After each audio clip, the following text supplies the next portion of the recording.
Familia, yo tengo una pregunta para ustedes el día de hoy. Levante la mano el que conoce a Michael Jordan. Ok, Michael Jordan, ok. Me suponía que las personas que tienen más de 40 años de pronto no saben mucho quién es Michael Jordan.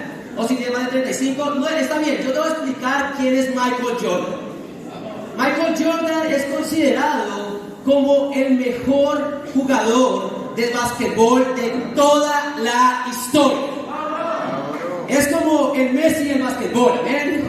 Bueno, algunos de ustedes no estarán de acuerdo con eso, pero esto sí no es indiscutible, ¿verdad? El mejor jugador de la historia. Y para ser el mejor jugador de la historia, tienes que ser muy, muy bueno, ¿ven? Bueno, para darles una idea de quién fue Michael Jordan. Bueno, Michael Jordan es de los mejores anotadores de la liga. Pero la verdad es que es el mejor anotador de toda la liga.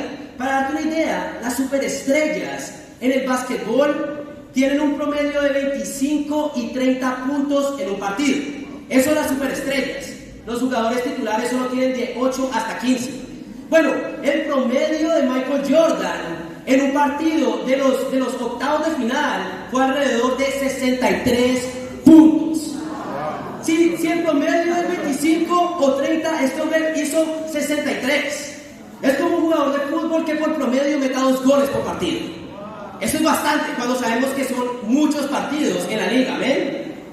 Pero Michael Jordan ganó el título del máximo anotador de la NBA 10 veces. Para los que juegan fútbol es como un balón de oro 10 veces. Nadie tiene eso, ¿ven? Su promedio en los puntos en las finales es el más alto de la historia de la NBA. Y a lo largo de su carrera, Michael Jordan tuvo un promedio de anotación superior a los 20, que fue una superestrella desde el principio hasta el final. Pero algo que puso a Michael Jordan en el top de los top, por su mentalidad y su determinación, fue en lo que los Estados Unidos llaman el juego de la fiebre. ¿A qué me refiero? Este fue un juego en las finales de la NBA, que es la liga basquetbolista. Era un juego de la final. Para los que no saben, la final en los Estados Unidos de basquetbol son 7 partidos que se juegan. El primero que gane 4 partidos de esos 7 gana, es el campeón de la liga. Bueno, en 1970 y algo, no me te puedo decir bien la fecha, como la tengo acá, iban 3-3. Iban 3-3 en lo que era el puntaje. 3 partidos ganados, 3 partidos, iban 2-2. Tenían que ganar 4 para ganar la final. Bueno, un día antes de la final, jugando como visitante, a Michael Jordan se enfermó de lo que pensaron que era una gripe, que después se dieron cuenta que fue una intoxicación alimentaria. El día antes del partido. Bueno, con la serie empatada, el juego 5 era crucial para ganar, ¿verdad? Bueno, a pesar de su evidente malestar físico, con síntomas que incluían fiebre alta, deshidratación y debilidad, Michael Jordan no solo jugó el partido, sino que hizo 38 puntos y encestó los puntos finales para hacer de ese partido una victoria para su equipo. Imagínate tú con una intoxicación alimentaria. Muchos ni siquiera vendríamos a la iglesia. Bueno, él jugó todo un partido de básquetbol. La victoria de Michael en este punto crítico hizo que quedaran 3-2, que al volver a casa en Chicago ganaran esa serie y ganaran la liga, llevándose el campeonato y otorgando a Jordan su 5º título de la NBA. El juego de la gripe es celebrado como un testimonio de la increíble fortaleza mental y física de Michael Jordan. Pero realmente Michael Jordan tenía una frase que la repitió muchas veces y era esta: el corazón es lo que separa a los buenos de los grandes. El corazón es lo que separa los buenos de los grandes. Si había un jugador de baloncesto que realmente tomaba en serio y tenía celo y pasión por su deporte, era Michael Jordan. Michael sabía que la determinación, la intensidad, el fervor y el celo era cuestión del corazón. Y la realidad es que esto es un principio bíblico. El fervor, el celo y la determinación para un discípulo es cuestión del corazón. Vamos a ir a Romanos 12, versículo 11. En Romanos 12, versículo 11, acá es Pablo hablándole a la iglesia de Roma, dejándoles entender de dónde realmente venía el fervor de un discípulo. Vamos. En Romanos 12, versículo 11 dice: nunca dejen de ser diligentes, antes bien, sirvan al Señor con el fervor que da el Espíritu. Nunca dejen de ser diligentes, más bien sirvan al Señor con el fervor que da el Espíritu. Si realmente hay alguien que tenía fervor en lo que hacía, era Michael Jordan en el básquetbol. Si realmente había alguien que tenía fervor, era Pablo en las cuestiones espirituales. Si alguien que realmente tenía fervor en lo que hacía, era Jesús mismo en la misión de salvar al mundo. La palabra fervor en el griego es zeo. Zeo, que también viene la palabra celo, que es hervir con calor o estar caliente. Fervor, celo, ardor y pasión. Eso es lo que significa fervor. Fervor es pasión, es ardor, es emoción, es celo, es determinación. Esto es lo que mostraba Michael Jordan en cada uno de sus partidos por toda su carrera.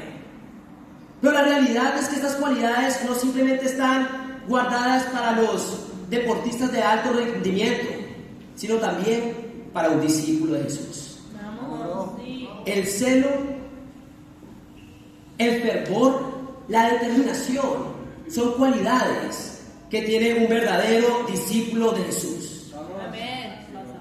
Si en el mundo hay hombres y mujeres que han cambiado el mundo con la determinación y el fervor de sus propias fuerzas, cuanto más puede hacer un discípulo de Jesús con el fervor que da el Espíritu. ¿Están conmigo, familia? Si el corazón para Michael Jordan era lo que separaba a los buenos de los grandes, hoy yo te digo una cosa: el corazón es lo que separa a un falso discípulo de un verdadero discípulo. El corazón es lo que separa al falso del verdadero, porque es una cuestión del corazón. Por eso el título de mi clase el día de hoy es un celo espiritual para llegar hasta el final. Amén. Vamos a hacer una oración para empezar. Dios Padre Santo, Señor, muy buenos días, Padre. Padre, el día de hoy queremos agradecerte por la oportunidad, Padre Santo, de poder oír tu palabra, Señor. Porque sabemos que la fe viene de oír el mensaje tuyo, Padre, de oír las palabras de Jesús. Padre Santo, gracias por esta increíble oportunidad de poder meditar, escuchar, entender y tomar decisiones acerca de tu palabra, Señor. Padre Santo, el día de hoy, por favor, protégenos de la hipocresía. Permítenos, Señor, que esto que entra por un oído se quede en el corazón de nosotros, Señor, y no salga por el otro, Señor. Padre Santo, danos humildad para aceptar tus palabras, Señor, y para realmente darnos cuenta dónde estamos espiritualmente, Señor. Padre, llénanos de celo, de fervor que viene de tu Espíritu Santo. Padre Santo, todo esto te lo oro y lo pido, Señor, a ti, Padre Santo, en el nombre de tu Hijo amado, nuestro Señor Jesús. Amén. Vamos a ir a 2 Samuel, capítulo 6. Vamos. Un celo espiritual para llegar hasta el final. En 2 Samuel vamos a ver un hombre que tenía celo y pasión por lo que hacía. En 2 Samuel, capítulo 6. Y hoy quiero llamar a todos a mostrar su celo por la palabra de Dios, dándome saber cómo están y dónde se encuentran. Gracias. Vamos a leer capítulo 6 de 2 Samuel, versículo 5. Dice así: 2 Samuel 6, versículo 5 dice: mientras David y todo el pueblo de Israel danzaban ante el Señor con gran entusiasmo y cantaban al son de arpas, liras, panderetas, sistros y címbalos. Acá vemos a un hombre llamado David, que en ese tiempo era el rey de Israel. Este hombre estaba moviendo el arca que en este tiempo el arca era lo que representaba la presencia misma de Dios. Al mover el arca, él estaba ¿qué? Danzando. Dice ahí, danzaba ante el Señor, con todo el pueblo, danzaban ante el Señor con gran entusiasmo y cantaban al son de muchos instrumentos. Vamos a leer el versículo 12.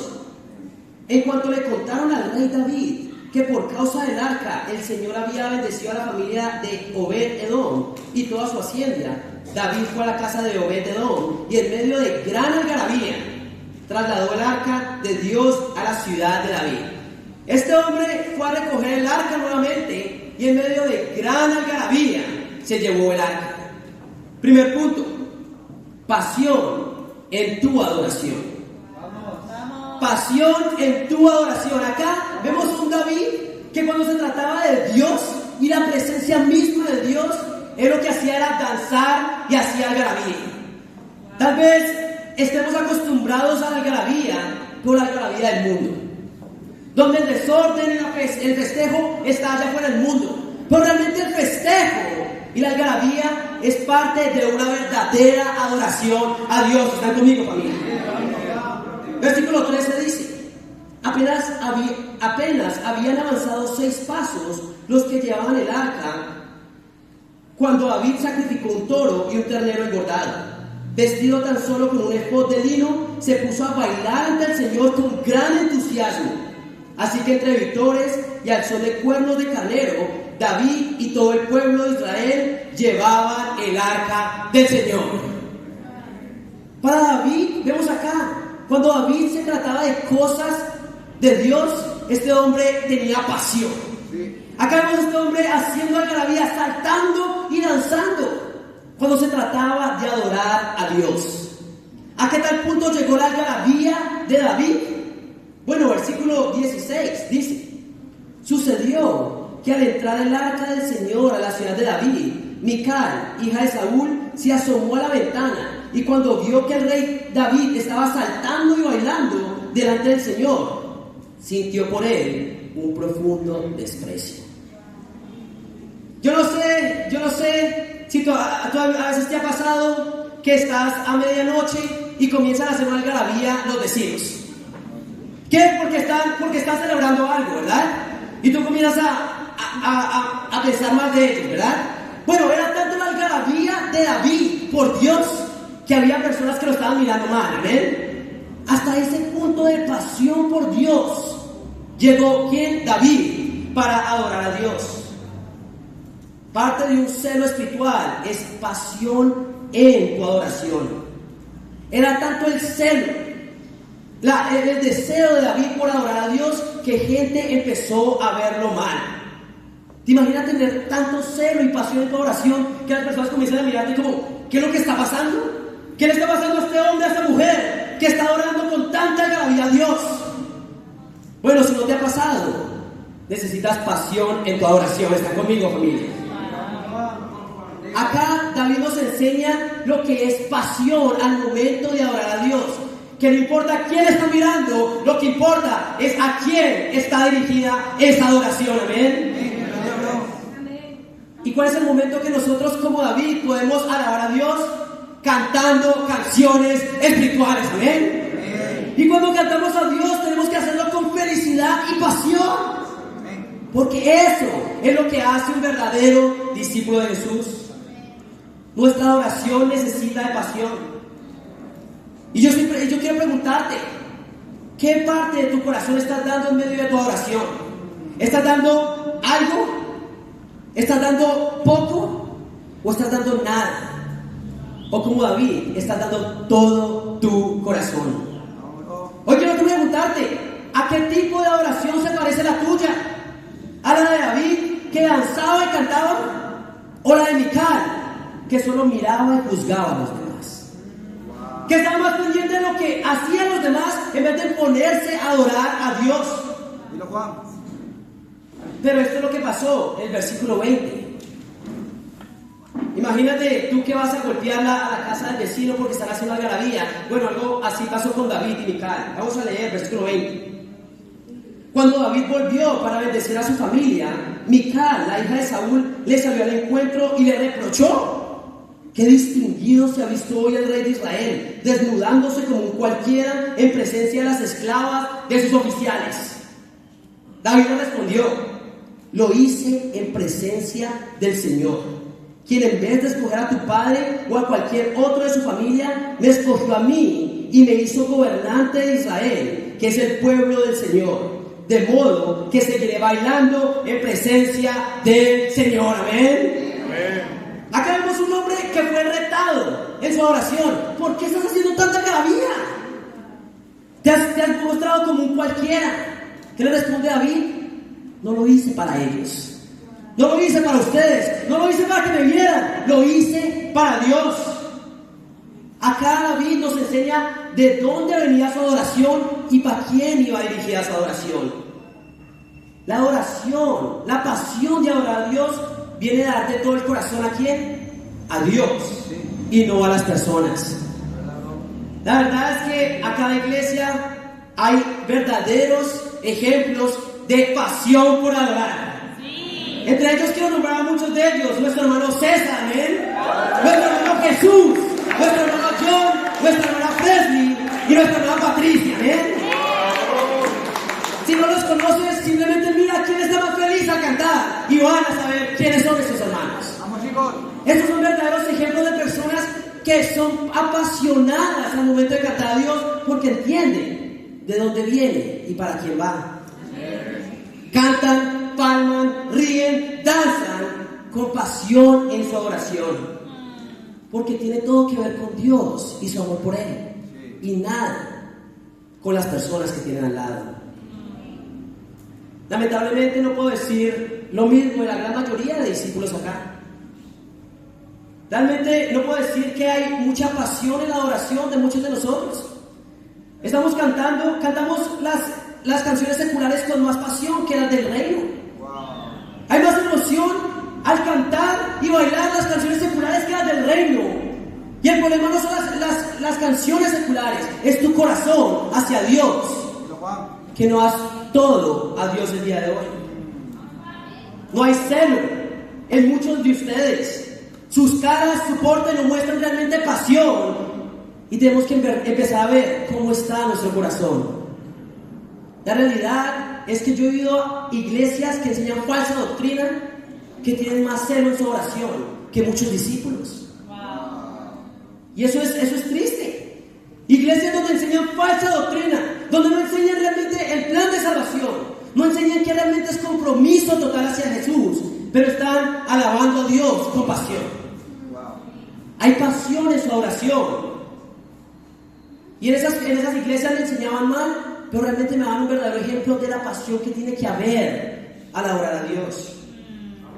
Pero si eso lo hacen los discípulos, ¿cuánto más un verdadero discípulo? ¿Están conmigo, familia?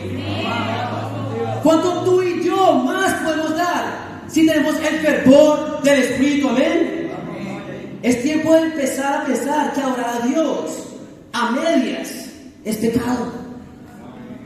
Cuando no estás dando tu corazón, toda tu pasión a Dios, en tu oración estás pecando. ¿Por qué? Porque no es para Dios, es para los hombres. Si la verdad eso se puede llamar adoración en lo absoluto.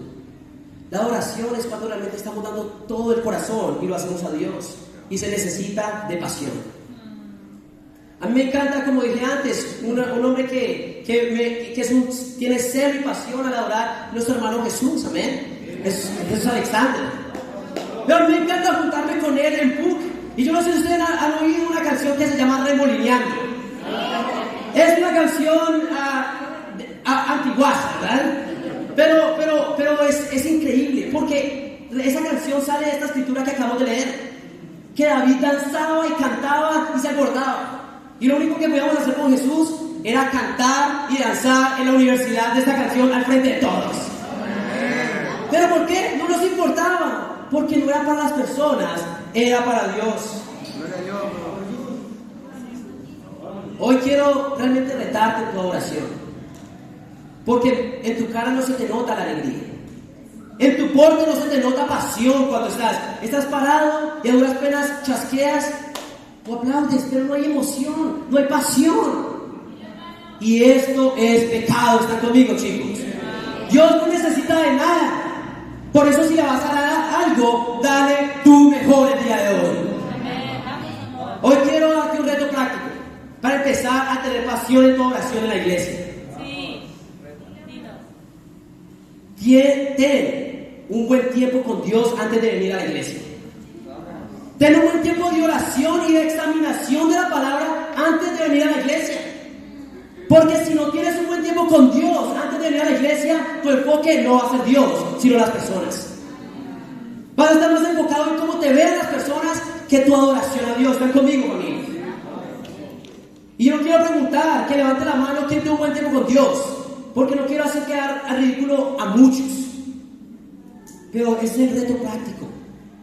Una verdadera relación con Dios. Que cuando lleguemos acá estemos completamente preparados para dar todo y nuestro mejor a Dios. ¿Amén? Y cada vez que cantes a Dios, sé intencional. Piensa en lo que estás cantando. Piensa a quién estás cantando y cómo te quieres mostrar ante Dios el día de hoy. Da tu mejor a Dios y que te importe poco o nada lo que piense la persona de al lado. Eso es pasión en la oración. ¿Están conmigo, familia? Vamos a ir a 2 Timoteo. 2 Timoteo. Sabemos que el contexto es Pablo hablándole a su hijo en la fe, amén, llamado Timoteo. Bueno, Pablo tenía un mensaje de parte de Dios para Timoteo. Y en 2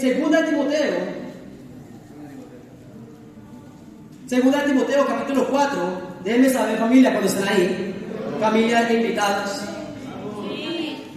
Hoy tú eres parte de la familia. Vamos a leer versículo 2. Desde el versículo 1 dice así. 2 Timoteo capítulo 4, versículo 1 dice: en presencia de Dios y de Cristo Jesús, que ha de venir en su reino y que juzgará a los vivos y a los muertos, te doy este solemne cargo.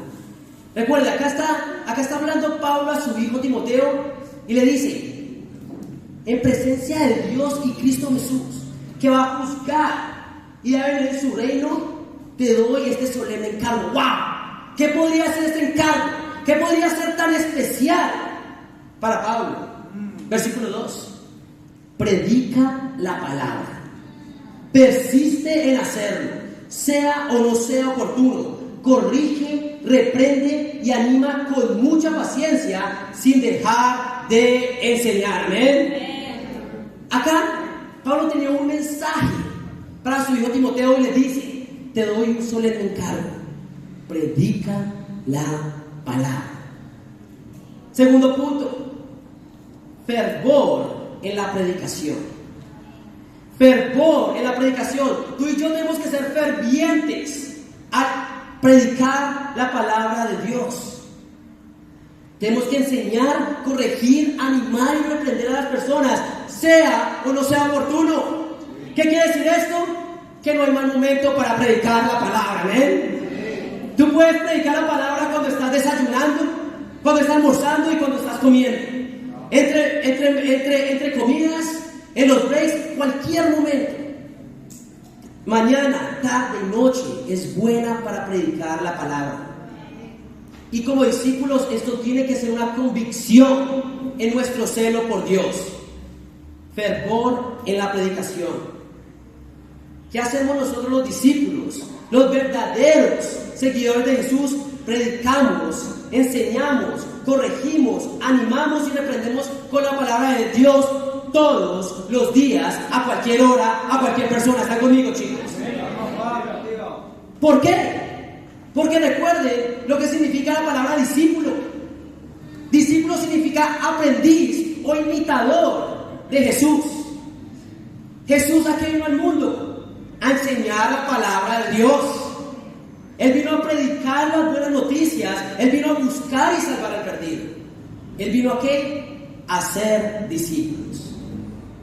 Y como sus verdaderos discípulos, Él nos llama a hacer lo mismo. traté de buscar la gran comisión en cada uno de los evangelios. No tienen que ir allá, pueden anotar. En Juan 20, versículo 21, Jesús dice, Jesús les dijo otra vez, la paz sea con ustedes. Como el Padre me envió a mí, yo también los envío a ustedes. Yo también los envío a ustedes. Es nuestra responsabilidad y necesidad como discípulos hacer lo mismo que Jesús hacía. Marcos 16, versículo 15. Y les dijo, vayan por todo el mundo y anuncien las buenas nuevas a toda criatura. Hechos 1, versículo 8. Pero cuando venga el Espíritu Santo sobre ustedes, recibirán poder y serán mis testigos, tanto en Jerusalén como en toda Judea y Samaria y hasta los confines de la tierra. Y nuestra favorita, ¿verdad? Todas son increíbles, pero nuestra favorita, Mateo 28, 18 al 20. Entonces Jesús se acercó a ellos y les dijo, se me ha dado toda autoridad en el cielo y en la tierra. Por tanto, vayan y hagan discípulos de todas las naciones, bautizándolos en el nombre del Padre y del Hijo y del Espíritu Santo, enseñándoles a obedecer todo lo que les he mandado a ustedes, y les aseguro que estaré con ustedes siempre hasta el fin del mundo. Tenemos que entender que tenemos que tener fervor en nuestra predicación. No existe un día malo, no existe un lugar malo, no existe una persona a la que no prediquemos la palabra de Dios.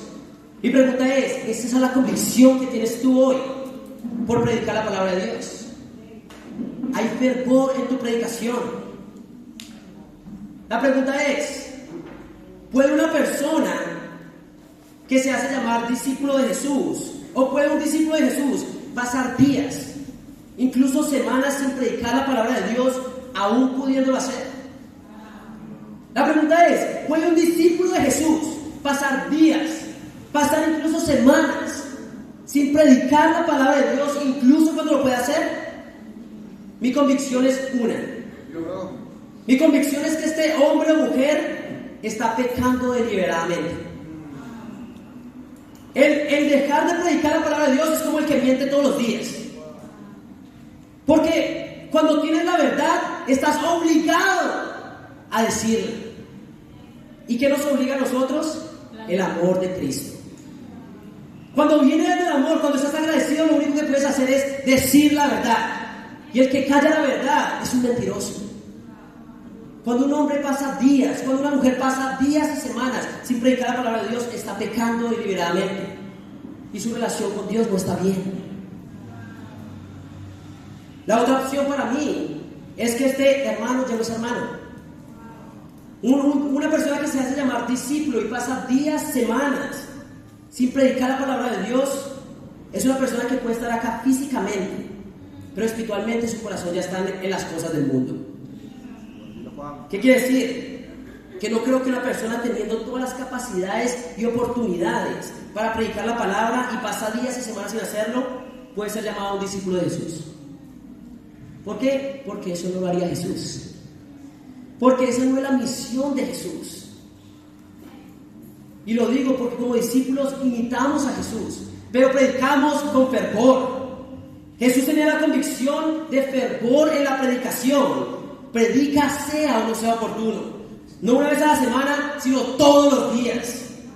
Y como discípulos, nuestra convicción tiene que ser la misma. Pero ¿sabes por qué? No es que tú y yo tengamos que hacerlo como deber. Vamos a leer el versículo 3 del mismo capítulo. Segunda de Timoteo, capítulo 4, versículo. Vamos a leer desde el 2. Predica la palabra, persiste en hacerlo, sea o no sea oportuno. Corrige, reprende y anima con mucha paciencia sin dejar de enseñar. Versículo 3.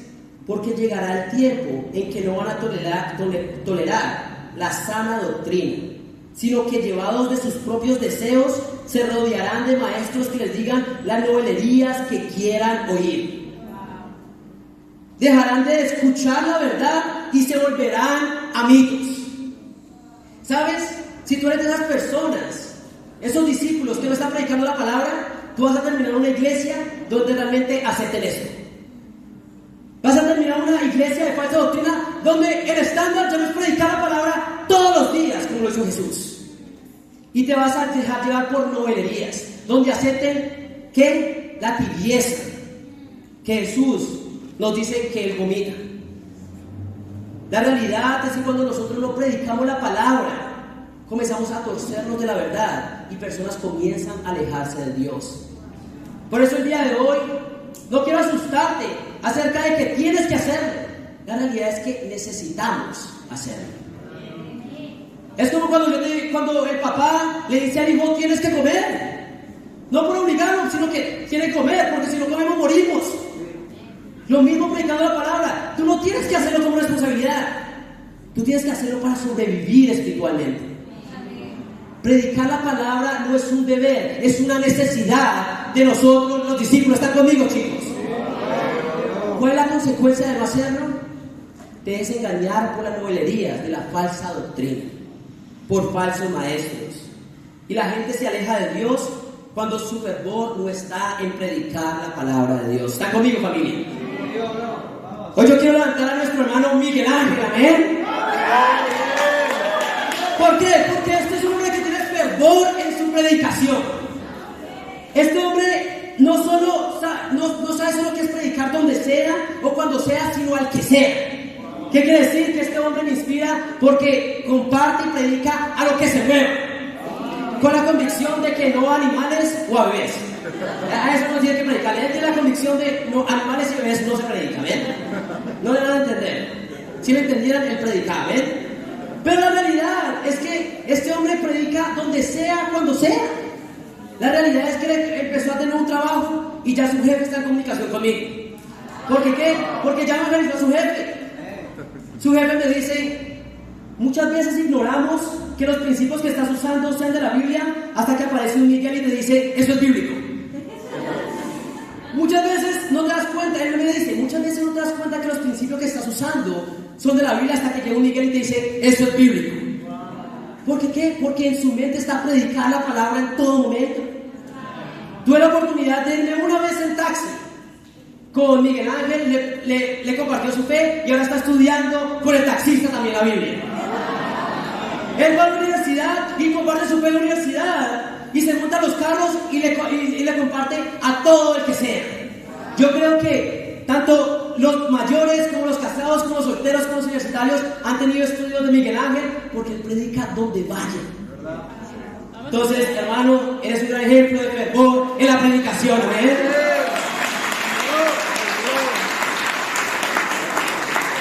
Fervor en la predicación es eso. Cuando predicas en cualquier momento, donde sea y a quien sea, amén. Hoy quiero preguntarte a ti: ¿cómo está tu predicación el día de hoy? ¿Hay fervor? ¿Hay fervor? ¿O eres de los que está ahorita peligrando que la iglesia de la falsa doctrina sea una mejor iglesia para ti, según tus convicciones? Es la iglesia de la falsa doctrina mejor para tus convicciones, donde no hay realmente compromiso total con la palabra de Dios. Bueno, si hoy eres un discípulo, quiero darte un solemne encargo, amén. Predica la palabra, sea o no sea oportuno, amén. Anima, corrige y reprende con mucha paciencia, sin dejar de enseñar. ¿Están conmigo, familia? Y si no está bien tu predicación, este tercer punto es para ti. Determinación en tu relación. Determinación en tu relación. Vamos a ir a Filipenses 3. Siguen acá conmigo, familia. ¿Están animados? Increíble. Filipenses 3. La palabra de Dios dice en el versículo 4. Déjenme saber dónde están ahí, familia. Filipenses 3, versículo 4, dice así: yo mismo tengo motivos para tal confianza. Si cualquier otro cree tener motivos para confiar en esfuerzos humanos, yo más. Circuncidado al 8º día, del pueblo de Israel, de la tribu de Benjamín, hebreo de pura cepa. En cuanto a la interpretación de la ley, fariseo. En cuanto al celo, perseguidor de la iglesia. En cuanto a la justicia que la ley exige, intachable. ¡Wow! Acá vemos un hombre llamado Pablo que está hablando acerca de estos falsos maestros que se querían simplemente sentir muy bien por lo que habían logrado en su vida. Pero él dice, si ellos tienen motivos para vanagloriarse, yo tengo más. Y comenzó a hablarles de lo que había sido su vida antes de ser discípulo. Comenzó a hablar de su estatus, era el más alto. Comenzó a hablar de su educación, la mejor. Y habló de su celo. El celo de Pablo era tanto que era perseguidor de la iglesia. ¿Ustedes saben qué significa eso?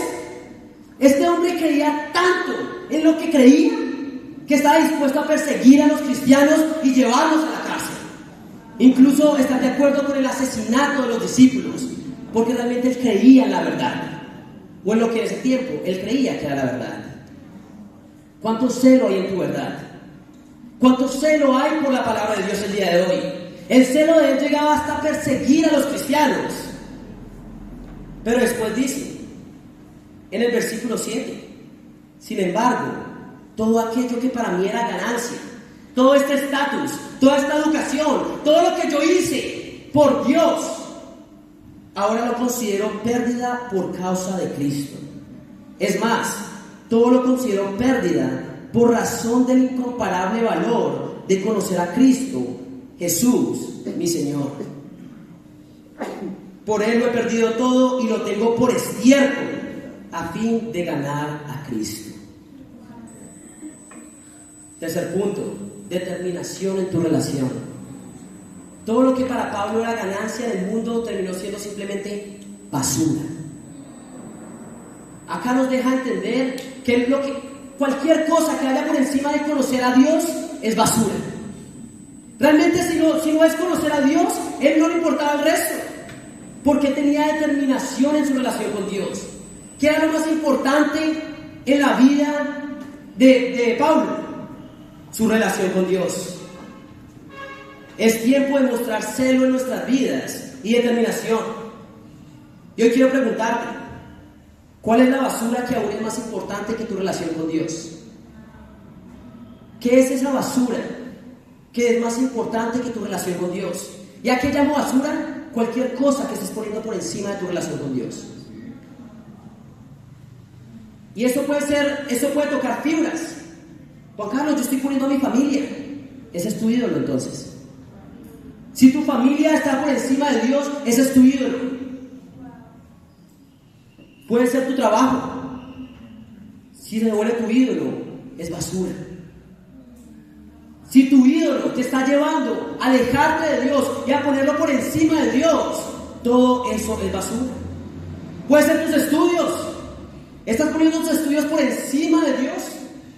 ¿O estás poniendo a Dios a cargo de tus estudios? ¿Es tu relación con Dios lo más importante en tu vida? Tienes que hacerte esta pregunta el día de hoy y comenzar a mostrar determinación en tu relación con Dios. Pablo dice,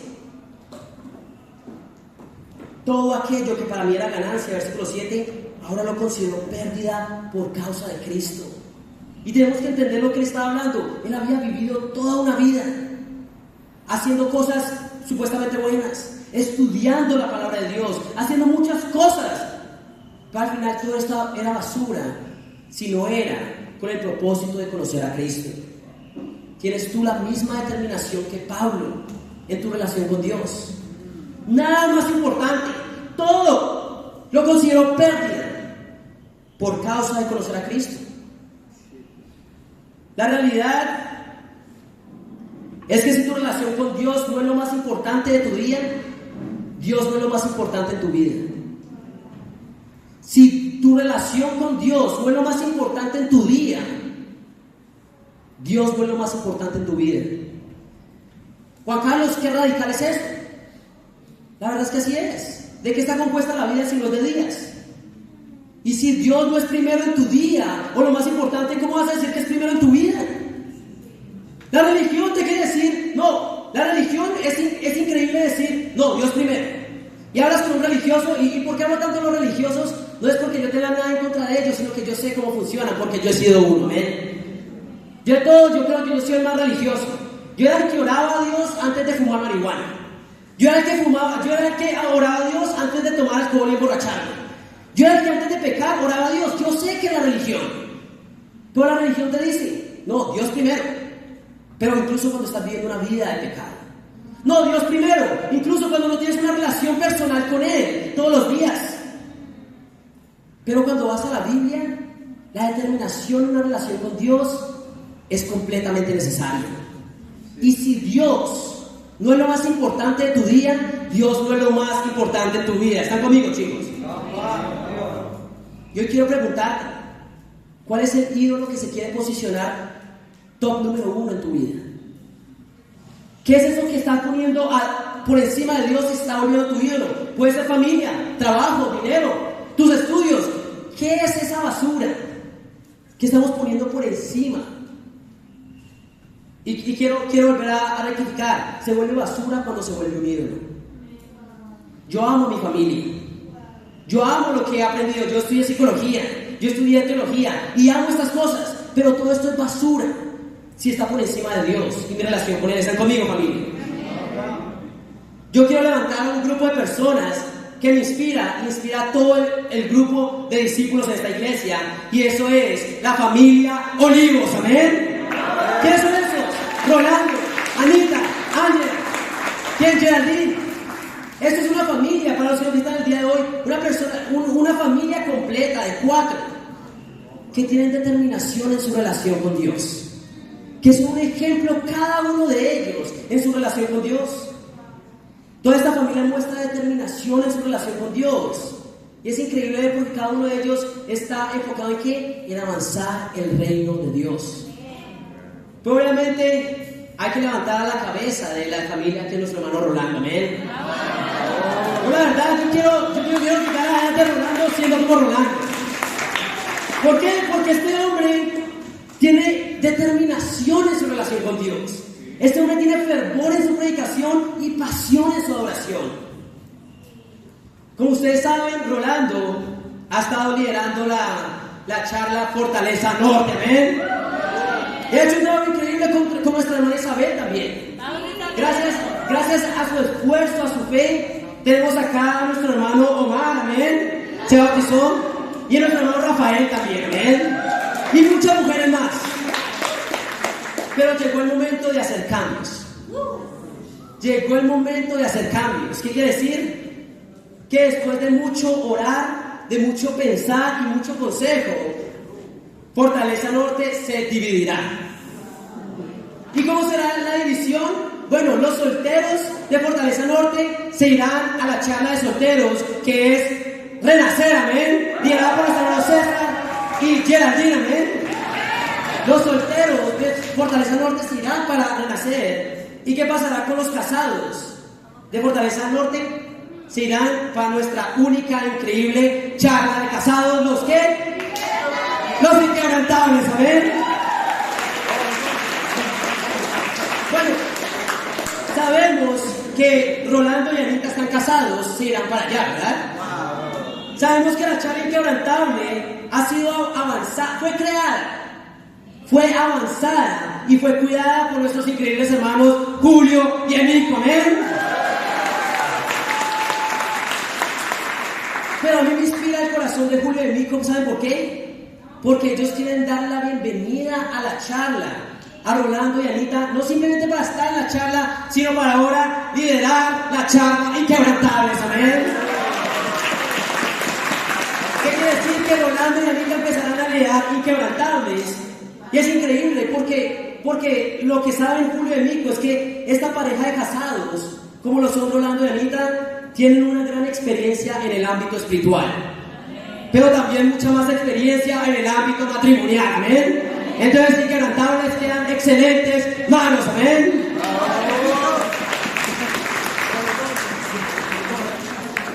Pero esto es lo que pasa cuando hay determinación en tu relación, cuando es lo más importante en tu vida. Si ves que como discípulo no estás teniendo disposición y determinación en tu relación, más que retarte, hoy quiero inspirarte. Que no dejes que Satanás te vea como una presa fácil. Si tu relación con Dios día a día no es lo más importante, no vas a poder llegar hasta el final. Por eso tengo un último y cuarto punto. anhelo en tu arrepentimiento. Anhelo en tu arrepentimiento. Vamos a ir a 2 Corintios capítulo 7. Vamos, predica. 2 Corintios 7. Ahora, ¿cuál es el contexto de 2 Corintios? 1 Corintios, ¿saben? ¿A qué me refiero con esto?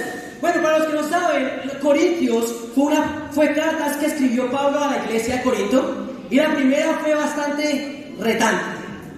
Pablo les está diciendo todo lo que estaban haciendo mal, porque estaban siendo pecaminosos. 1 Corintios es todo acerca de Pablo, dejándoles ver cómo realmente estaban siendo más que espirituales, estaban siendo mundanos en su manera de pensar. Y llegó un punto donde los corintios se sintieron tristes. Se sintieron tristes al darse cuenta que estaban haciendo, la mayoría de cosas las estaban haciendo mal, que estaban siendo pecaminosos y mundanos en su relación con Dios. Y este es el qué.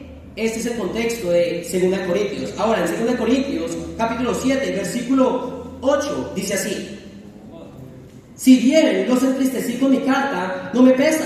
Es verdad que antes me pesó, porque me di cuenta de que por un tiempo mi carta los había entristecido. Sin embargo, ahora me alegro, no porque se hayan entristecido, sino porque su tristeza los llevó al arrepentimiento. Ustedes se entristecieron tal como Dios lo quiere, de modo que nosotros de ninguna manera los hemos perjudicado.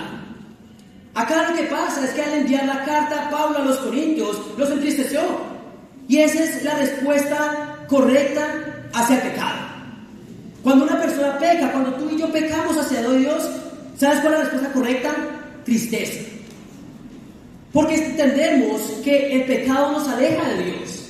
Y cuando el corazón de un discípulo está suave, cuando peca, se siente triste. Si tú no estás sintiéndote triste cuando pecas, tal vez tu corazón está muy endurecido y estás en peligro espiritual. Porque entendemos que es el pecado lo que nos aleja de Dios. Si realmente amamos a Dios, nos entristecemos cada vez que pecamos. Bueno, estas personas se dieron cuenta que estaban pecando contra Dios y se sintieron tristes. Versículo 10. La tristeza que proviene de Dios produce el arrepentimiento que lleva a la salvación, de la cual no hay que arrepentirse. Mientras que la tristeza del mundo produce la muerte. Ahora, como discípulo que tiene un corazón blando, cuando pecas y sientes tristeza, hay dos tipos de tristeza que puedes sentir: la tristeza de Dios o la que viene del mundo. La tristeza que viene de Dios produce el arrepentimiento que lleva a la vida. La tristeza que viene del mundo simplemente produce muerte. ¿Qué quiere decir esto? Que tú, cuando pecas contra Dios, puedes pensar en dos personas. Tú puedes pensar en Dios o puedes pensar en ti mismo. Y cuando tú piensas en ti mismo, lo único que va a venir en tu corazón es remordimiento y culpa. Y eso no es arrepentimiento. Simplemente lo que va a hacer es llevarte ¿qué? A la muerte espiritual. Dios no quiere cuando peques sientas culpa en el remordimiento, sino que ¿qué? Tristeza que te lleve a Dios y acercarte a Él. Pero ¿cómo luce esta tristeza que proviene de Dios? Bueno, vamos a leer el versículo 11. Fíjense lo que ha producido en ustedes esta tristeza que proviene de Dios. Qué empeño, qué afán por disculparse, qué indignación, qué temor, qué anhelo, qué preocupación, qué disposición para ver que se haga justicia. En todo han demostrado su inocencia en este asunto. Cuarto y último punto: anhelo en tu arrepentimiento. Acá me encanta porque nos deja saber exactamente lo que significa una tristeza que viene de Dios. Habla de empeño, habla de afán, habla de indignación, habla de temor y anhelo y preocupación. Eso es un verdadero arrepentimiento. Si el día de hoy te estás dando cuenta que no hay pasión en tu oración, si hoy te estás dando cuenta que no hay fervor en tu predicación, si hoy te estás dando cuenta que no hay determinación en tu relación con Dios, hoy te llamo a tener anhelo en tu arrepentimiento. Que hoy entiendas que tu pecado ha sido contra Dios y el único afectado ha sido tu relación con Dios y tú mismo. Te des cuenta que te estás alejando cada vez más de Dios y el único afectado vas a ser tú. Pero en medio de esto van a haber víctimas. ¿Cómo lo pueden ser tus hijos? ¿Cómo lo puede ser tu familia? ¿Cómo lo pueden ser tus hermanos? Cuando una persona se aleja de Dios, no simplemente se va alejando sin dejar rastro. No, las personas alrededor de ellos hieren. Pero hoy tienes que darte cuenta que el único que tienes que pensar hoy no es en ti, sino en Dios. ¿Están conmigo, familia? Y que realmente esto pueda llevarte a Dios, a tener una indignación contra Satanás, a enojarte contra Satanás, sentir indignación. ¿De qué? De que te estás alejando de Dios, de que Satanás está ganando la batalla y es tiempo de tener anhelo en tu arrepentimiento. Si hoy te sientes triste, no me alegro de que se hayan entristecido, pero me alegra si esto lo lleva a Dios. Hoy comienza a poner a tu relación con Dios como lo primero y más importante en tu vida. ¿Y cómo es eso? Siendo lo más importante en tu día. Si hay algún ídolo en tu vida que estás queriendo tomar la posición de Dios, comienza a vencerlo con determinación y anhelo en tu arrepentimiento. Hoy quiero llamar a toda la iglesia a que ningún discípulo falle ni un solo día en su relación con Dios. Y no estoy hablando de simplemente orar 5 minutos y leer la Biblia sin tomar nota, no. Estoy hablando de una verdadera relación con Dios. No una relación con Dios express, no un tiempo con Dios express. Una verdadera relación donde puedes orar a Dios desde todo tu corazón y puedes examinar realmente lo que Dios quiere decirte por medio de su palabra. ¿Están conmigo, familia? Que todo esto que vimos el día de hoy nos lleve a acercarnos a Dios, a indignarnos con Satanás y dar nuestro mejor a Dios. ¿Están conmigo, familia?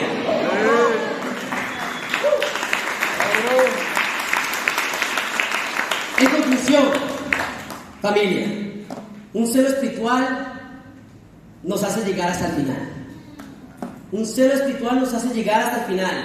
Michael Jordan llegó a muchas finales, pero realmente el celo que tú y yo tenemos por Dios nos va a llevar a la final, que es que el cielo, ¿eh? Pero Michael Jordan entendía que el corazón es lo que separa a los buenos de los grandes. Pero realmente como discípulos, el corazón es lo que separa a los falsos de los reales. La determinación, la intensidad, el fervor y el celo es cuestión del corazón. Y es nuestro corazón hacia Dios. Como discípulos, nuestro fervor y celo nace del Espíritu. Primer punto, ¿cómo? Con pasión en toda oración. ¿Cómo estás cantando a Dios? ¿Cómo te muestras a Dios? ¿Qué es lo que estás dando a Dios al momento de adorar? Segundo punto, fervor en la predicación. Predicamos en todo momento, en todo lugar y al que sea, ¿eh? Tercer punto, determinación en tu relación. Es lo más importante. Empiezo mi día y mi relación con Dios es lo más importante. Porque si Dios es lo más importante en tu día, es lo más importante en tu vida, ¿amén? Y cuarto punto, anhelo en tu arrepentimiento. Familia, vamos a poner todas estas cosas en prácticas. Vamos realmente a vivir la vida, no de un deportista, sino la de un verdadero discípulo con un celo espiritual para llegar hasta el final y que para Dios sea toda la gloria, ¿amén?